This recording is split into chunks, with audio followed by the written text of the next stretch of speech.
Hello friends, good afternoon. બધા મજામાં? તો તમારા બધાનું સ્વાગત છે આપણા નવા વ્લોગમાં.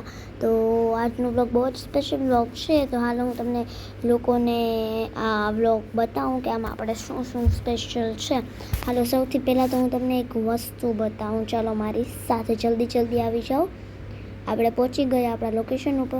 તો આપણો જે પોટો છે ને એ આવડો મોટો થઈ ગયો છે અને આપણે એને અગાશી ઉપર શિફ્ટ કરી નાખ્યો છે. તો હાલો આપણો સ્પેશિયલ વ્લોગ સ્ટાર્ટ કરીએ. તો ફર્સ્ટ સ્પેશિયલ આઇટમ એ છે કે આપણે આ અડદનું શાક બનાવી રહ્યા છે. ઓથેન્ટિક ગુજરાતી અડદનું શાક.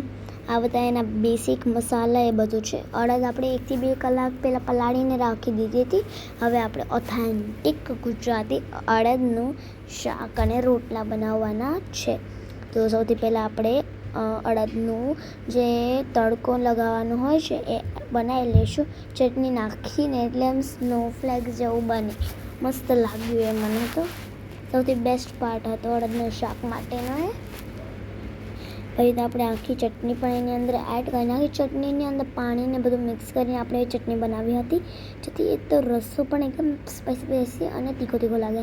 અને આપણે એમાં બેસિકલી જે અડદ હતી એ નાખી દીધી.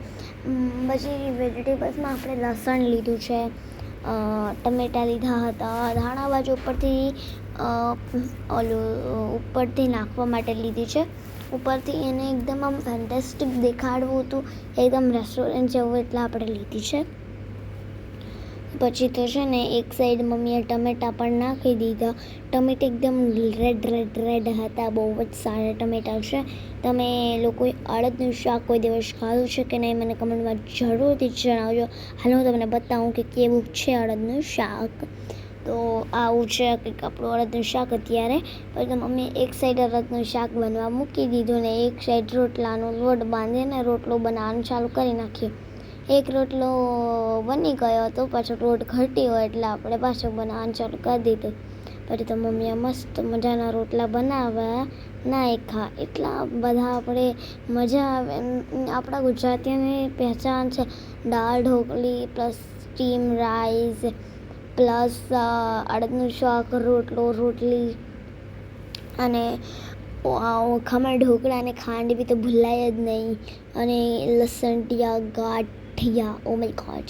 અને આ જે આપણે છે ને આ ઓથેન્ટિક ગુજરાતીમાં આટલું ખાવાનું હતું આપણે કે એક તો અડદનું શાક, મસ્ત બટર મિલ્ક છાશ, એક નંબર રોટલો, માખણમાં રસ પસ્તો અને પાપડ અને કેરી. આટલું આપણા ગુજરાતીઓને મળી જાય ને એટલે આખો દિવસ ખાધા જ રાખીએ, કંઈની જરૂર જ ન પડે.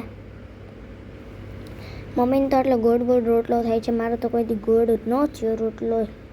મારો તો રોટલો જ કોઈ દી ગોળ ન થયો. તમારા લોકોનો થાય છે કે નહીં કમેન્ટમાં જરૂરથી જણાવજો. અને યાર પ્લીઝ કમેન્ટ કરો ને. હું કેટલા વિડીયોમાં કહું છું કમેન્ટમાં જણાવજો, તમે લોકો જણાવતા જ નથી. પ્લીઝ જણાવો ને યાર. પછી તો મમ્મીએ મસ્ત મજાના રોટલા બનાવી નાખ્યા છે. હવેથી વધારે પૂરતા વ્લોગ્સ મારા અને મમ્મીના સાથે આવશે. તો તમને લોકોને જોવા ગમતા હોય તો આપણે ચેનલ લાઈક શેર સબસ્ક્રાઈબ કરવાનું ભૂલતા નહીં. અને વધારે આપણે ચેનલ શેર કરજો. જો માખણ મસ્ત ઉપરથી તરે છે. Oh my God. આપણે માખણ લગાડી દીધું છે આપણા રોટલા ઉપર. આમ છીંડા પાડી નાખીએ ને એટલે એ એના અંદર ડાયજેસ્ટ થઈ જાય. હાલો, આ આપણા અડદનું શાક બનીને તૈયાર થઈ ગયું છે. એના ઉપર ઓથેન્ટિક ટેસ્ટ માટે આપણે ધાણા ભાજી નાખી દીધી હતી. બહુ જ મસ્ત દેખાતું હતું. હાલો હું તમને બધું જ બતાવી દઉં. તો આ છે રોટલા બધું. હાલો હું તમને બધી જ વસ્તુ બતાવું. રોટલા માખણ મસ્ત તળે છે. પછી અહીંયા આપણું અડદનું શાક છે. પછી અહીંયા આપણું માખણ છે, એ નંબરનું બધું છે. પછી તો મમ્મી આવી ગયા છાશ કરવા.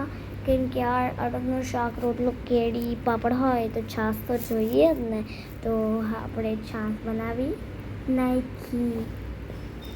અને આજે એક મુંદ્રાનું વેધર કંઈક આવું હતું, પણ આવું જ હોય છે રોજ. પણ વરસાદ જ નથી આવતો. મેઘરાજા વરસાદ વધારો. તો તમને લોકોને આપણો વ્લોગ ગમ્યો હોય તો આપણી ચેનલ લાઈક શેર સબસ્ક્રાઈબ કરવાનું ભૂલતા નહીં.